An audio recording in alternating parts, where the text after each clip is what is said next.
And was able to be as effective as we saw him be in the mid-game fights.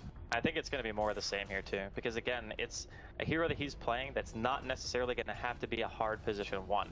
Now granted, in game one he had a standout performance, so he was just owning everything with the help of Handskin. This game I think it's going to be more of the same, just get the stacks, get the Blink Dagger going, try to initiate for your team. Sumail taking quite a bit of damage here. Going to be forced Aghanims later. That's probably going to be one thing to look for, but the rest of the heroes aren't really that hard to combo down. At the moment, everybody talks about Swindles on this Beastmaster. He's found himself level 4 at this point. RTZ, he's getting a good amount of fight. He's top of the board. The stun toss from Tiny. Still, bottom lane, what's going on here? We've got a bit of a walk around where Chesty's coming in close.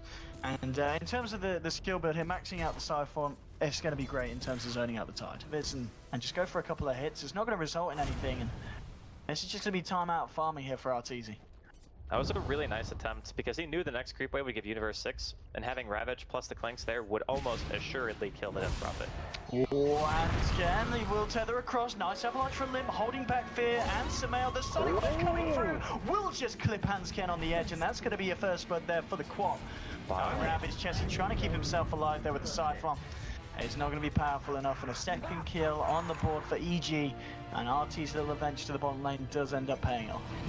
That's a kind of gank that is a little bit hard to anticipate. Like the first time he backed up, maybe he just assumed since there was a fight going on towards the top river that there was a low probability that there would be a Clinks kind of just sitting there and going for a kill on him. But during this time, Swindle did manage to hit level 6, so they're not pressuring his lane so much anymore. And PPD is also, so we'll see if the same happens here. Easy continue to sneak around here. He's going to look at Z-Freak. He's trying to go for this one. Untouchable seeming to be just enough to get his mech done. Nearly level 9 on the Enigma. Yeah, he is mega farmed actually.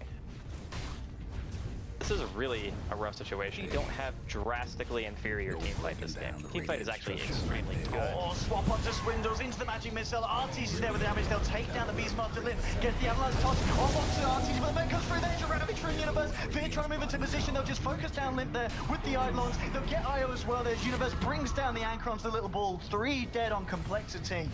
And we can talk about whether that was worth it there from RTZ Tuesday. Well, playing for 3 minutes is a big deal, but middle lane. Just Sonic waving the hell out of Swindles. Universe gets off the anchor smash. That might be enough to keep him alive. In fact, it looks like it is. Limb can't quite get the punches through. Sumail clears up the eye on the backlines as well. So everything is happening everywhere. People are dying, but Blink on the sideline for 2.5 minutes for this time. Really do anything against what EG have put together here, so Enigma Tide opening so far from EG seems to be working out very well for them.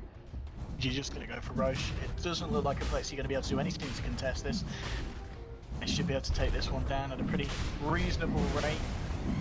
That is going to be the Aegis going the way of EG, almost certainly. Coming up for the next fight that they're going to have ready to go. As you said, EG certainly turning up a lot more here in Game 2 than they did in Game 1. 10 for 2 at this point. About a 6k net worth lead. Nothing too insane, but 13 minutes in. Still one that Complexity are going to be worried about. Few little things as well that's putting them on the back burners, as you said. The slow level 6 is coming out, some of the key heroes. Limp without his blink, putting Colin in quite a rocky position at the moment. Well, there are a couple of nice things for Complexity. The fact that Chesty's going to be level 11 soon is nice.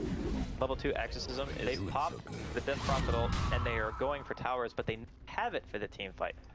And I really think that if they don't have it for the team fight, then you actually can't even think about trying to 5 versus 5 against EG.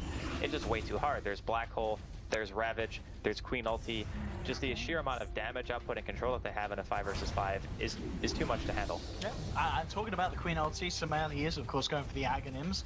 He's just 1k gold away from it. And exactly that thing, the team fight timing. The fact that with a 40-second cooldown,